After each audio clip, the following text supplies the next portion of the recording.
بسم اللہ الرحمن الرحیم۔ بسم اللہ الرحمن الرحیم۔ السلام علیکم ورحمۃ اللہ وبرکاتہ۔ عزیز طلبہ، امید ہے آپ خیر و عافیت سے ہوں گے۔ اللہ تبارک و تعالیٰ آپ کو ایمان اور عافیت والی زندگی نصیب فرمائے۔ تو عزیز طلبہ، آج ہم سبق نمبر 53 کو پڑھنے جا رہے ہیں، جس کا عنوان ہے موضوع پر مسح کا بیان۔ موضوع پر مسح کا بیان۔ تو اس سے پہلے کہ ہم سبق کی تفصیل کی طرف آئیں، ہم آتے ہیں مصنف رحمۃ اللہ علیہ کی عبارت کی طرف۔ عبارت کچھ یوں ہے: صح ولو امراۃ لا جنبا ان لبسہما علی وضوء تام وقت الحدث یوما ولیلۃ للمقیم وللمسافر ثلاثا من وقت الحدث على ظاہرہما مرۃ بثلاث اصابع یبدأ من الاصابع الى الساق۔ ترجمہ: صحیح ہے موضوع پر مسح اگرچہ عورت ہو، نہ کہ جنبی کے لیے، اگر پہنا ہو ان کو ایسے وضو پر جو کامل ہو بوقت حدث، 1 دن اور رات تک، مقیم کے لیے اور مسافر کے لیے 3 دن اور 3 رات، حدث کے وقت سے موضوع کے ظاہری جانب پر 1 مرتبہ 3 انگلیوں کے ساتھ شروع کرے، انگلیوں سے پنڈلیوں کی طرف۔ تو یہ تھا عبارت اور ترجمہ۔ اب ہم آتے ہیں سبق کی تفصیل کی طرف۔ تو عزیز طلبہ، آج کے سبق کے اندر ہم پڑھیں گے مسح کی تعریف، نمبر 2 مسح علی الخفین اور تیمم میں مناسبت، نمبر 3 مسح علی الخفین مرد اور عورت دونوں کے حق میں ثابت ہے یا نہیں، نمبر 4 مسح علی الخفین کے اعتقاد نہ رکھنے والے کا حکم، نمبر 5 مسح علی الخفین کے بارے میں صح کہا، واجب نہیں کہا، اس کی کیا وجہ ہے، نمبر 6 مسح علی الخفین حدث کے بعد ہے نہ کہ جنابت وغیرہ کی صورت میں، نمبر 7 موزے کب پہنے، نمبر 8 مدت مسح کی مقدار کا بیان، نمبر 9 مدت مسح کی ابتدا کب سے شمار ہوگی، نمبر 10 مسح کہاں پر کرے، ظاہر پر یا باطن پر۔ تو اب ہم آتے ہیں اپنی پہلی بات کی طرف، یعنی مسح کی تعریف۔ لغت کے اندر مسح کسی شے پر ہاتھ پھیرنے کو کہتے ہیں، اور شریعت میں مسح علی الخفین مخصوص زمانے میں مخصوص موضع پر تر ہاتھ پھیرنے کو کہتے ہیں۔ نمبر 2 مسح علی الخفین اور تیمم میں مناسبت۔ مسح علی الخفین اور تیمم میں مناسبت یہ ہے کہ ان دونوں میں سے ہر ایک طہارت مسح ہے، دونوں میں سے ہر ایک طہارت مسح ہے، یا دونوں میں سے ہر ایک دھونے کا بدل ہے، دھونے کا بدل ہے، یعنی تیمم وضو کا بدل ہے اور پاؤں کا دھونا اس کا بدل مسح علی الخفین ہے۔ البتہ تیمم تمام اعضاء کا بدل ہے اور مسح علی الخفین بعض اعضاء کا بدل ہے، یا دونوں میں سے ہر ایک رخصت موقتہ ہے۔ بہرحال تیمم چونکہ بدلیت میں کامل ہے، کیونکہ تیمم تمام افعال وضو کا قائم مقام ہے، اور مسح ایک عضو یعنی غسل رجلین کا قائم مقام ہے، اس لیے تیمم کو مسح علی الخفین سے مقدم کیا ہے۔ اس لیے مصنف رحمۃ اللہ علیہ نے تیمم کو مسح علی الخفین پر کیا کیا ہے؟ مقدم کیا۔ اور یہ مقدم کرنے کی دوسری وجہ یہ بھی ہو سکتی ہے کہ تیمم کتاب اللہ سے ثابت ہے اور مسح علی الخفین سنت سے ثابت ہے، تو اس لیے جو کتاب اللہ سے ثابت ہے اس کو پہلے رکھا، اور جو سنت سے ثابت ہے اس کو اس کے بعد رکھا، جیسا کہ کتاب اللہ اور سنت رسول اللہ کا درجہ ہے۔ نمبر 3 مسح علی الخفین مرد اور عورت دونوں کے حق میں ثابت ہے یا نہیں۔ تو مسح علی الخفین کا جواز مرد اور عورت دونوں کے لیے ثابت ہے، کیونکہ جن نصوص سے مسح ثابت ہوتا ہے ان میں تعمیم اور عموم ہے جو مرد اور عورت دونوں کو شامل ہے، اور اس کے متعلق بہت سی قولی اور فعلی احادیث موجود اور مشہور ہیں۔ چنانچہ امام ابو حنیفہ رحمۃ اللہ علیہ فرماتے ہیں کہ میں مسح علی الخفین کا اس وقت تک قائل نہیں ہوا جب تک کہ احادیث دن کی روشنی کی طرح مجھ تک نہیں پہنچ گئیں۔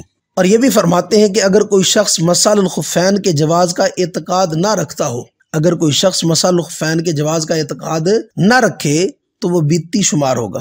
اور ایک روایت میں ہے کہ امام ابو حنیفہ رحمۃ اللہ علیہ فرماتے ہیں کہ اہل سنت والجماعت کے مذہب کے بارے میں آپ سے دریافت کیا گیا تو آپ نے فرمایا کہ مذہب اہل سنت والجماعت کی علامت یہ ہے کہ وہ حضرات شیخین یعنی حضرت ابو بکر و عمر رضی اللہ تعالیٰ عنہ کو تمام صحابہ پر فضیلت دیتے ہیں، اور خاتنین سے یعنی حضرت عثمان و علی رضی اللہ تعالیٰ عنہما سے محبت رکھتے ہیں، اور مسح علی الخفین کو جائز سمجھتے ہیں۔ تو اس لیے جو مسح علی الخفین کا کہ جواز کا اعتقاد نہ رکھے تو آپ فرماتے ہیں کہ وہ بدعتی شمار کیا جائے گا۔ نمبر 5، مسح الخفین کے بارے میں مصنف رحمۃ اللہ نے صحا کا لفظ استعمال کیا ہے، واجبن نہیں کہا، واجبہ نہیں کہا، صحا کہا، کیونکہ صحا کا مطلب ہے صحیح طور پر ثابت ہے۔ واجبن اگر کہتے تو اس کا مطلب یہ ہوتا کہ مسح الخفین واجب ہے، حالانکہ مسح الخفین تو اختیاری عمل ہے، اگر کوئی کرنا چاہے تو اس کے لیے جائز ہے۔ اس لیے مصنف رحمۃ اللہ علیہ نے صحا کا لفظ استعمال کیا، واجبہ کا لفظ استعمال نہیں فرمایا۔ نمبر 6، مسح الخفین حدث کے بعد ہے، نہ کہ جنابت وغیرہ کی صورت میں، یعنی موزوں پر مسح ہر اس حدث کے بعد جائز ہے جو وضو کو واجب کرنے والا ہو، لہذا ایسے حدث کے بعد مسح جائز نہیں جس سے غسل واجب ہو، جیسے جنابت اور انقطاع حیض اور نفاس۔ دلیل، اس کی دلیل حضرت صفوان رضی اللہ تعالیٰ والی حدیث ہے کہ جناب رسول اللہ صلی اللہ علیہ وسلم نے ہمیں حکم دیا کہ ہم اپنے موزے نہ اتاریں 3 دن اور 3 رات، سوائے جنابت کی صورت میں، سوائے جنابت کی صورت میں۔ اس لیے مسح الخفین حد سے اصغر کے بعد ہوگا، یعنی ایسے حدث کے بعد ہوگا جو وضو کو واجب کرنے والا، نہ کہ جنابت وغیرہ کے بعد۔ نمبر 7، موزے کب پہنے؟